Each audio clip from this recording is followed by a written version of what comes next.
I want to start by talking about the Vitor Roque situation, because to me it's just unbelievable.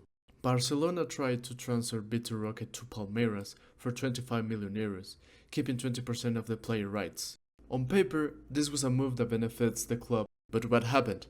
La Liga blocked the operation, claiming that the player has a loan at Betis and couldn't be transferred directly. However, FIFA and UEFA sided with Barça, proving that La Liga had no grounds to stop the deal. And here's my question: why make up something like this to hurt Barça? It's mind-boggling that they'd mess up something so serious. Is it just coincidence, or there is something more going behind the scenes? This isn't an isolated incident. Over the last year and a half, we have seen Javier Tebas and La Liga repeatedly trying to undermine Barça without any valid reasons. Let's look at two clear examples. La Liga tried to prevent Barca from registering Gavi in the first team, putting his future at risk.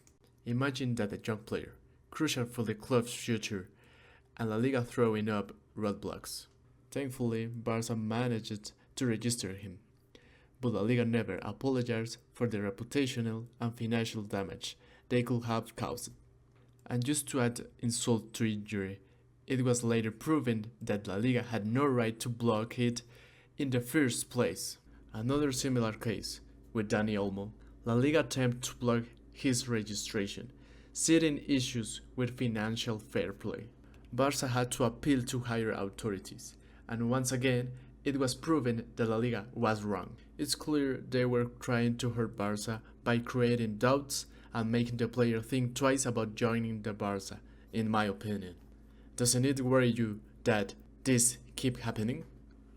Javier Tebas double standards. And then there is Javier Tebas. He's always saying he doesn't get along with Florentino Perez. We've never seen Tebas harm Real Madrid. On the contrary, while Barca struggles to register players, Real Madrid has no issues signing stars like Mbappe. There is also a huge lack of transparency in how financial fair play is applied. For example, has anyone asked Tebas about the Mbappe law, which benefits Madrid-based clubs? The answer is no, because the Spanish media has made sure this story doesn't make headlines. Coincidence? I don't think so.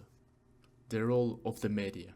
Speaking of the media, this is another major issue. The press doesn't properly cover the obstacles Barca faces, where they amplify controversy that benefits Real Madrid.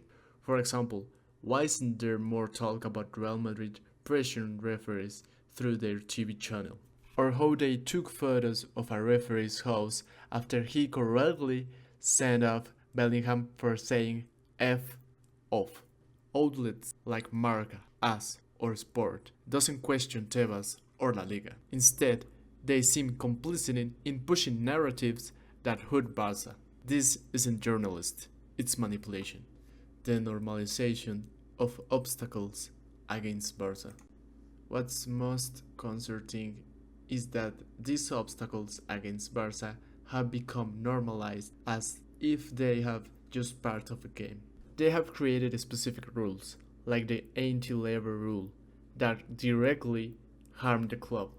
Every decision La Liga makes puts Barca key operation at risk, affecting their ability to compete. Is this what we want for Spanish football? A system where one club is constantly targeted by arbitrary decisions? Conclusions and final thoughts. To wrap this up, I want to make one thing clear. Barca deserves to be treated equally, without unfair obstacles or double standards. We demand transparency and fair treatment for La Liga and Javier Tebas. That's my take on this issue, which I think incredibly important. Thanks for listening, and I will see you in the next video, where we'll keep talking about Barca. Bye for now, and thank you all.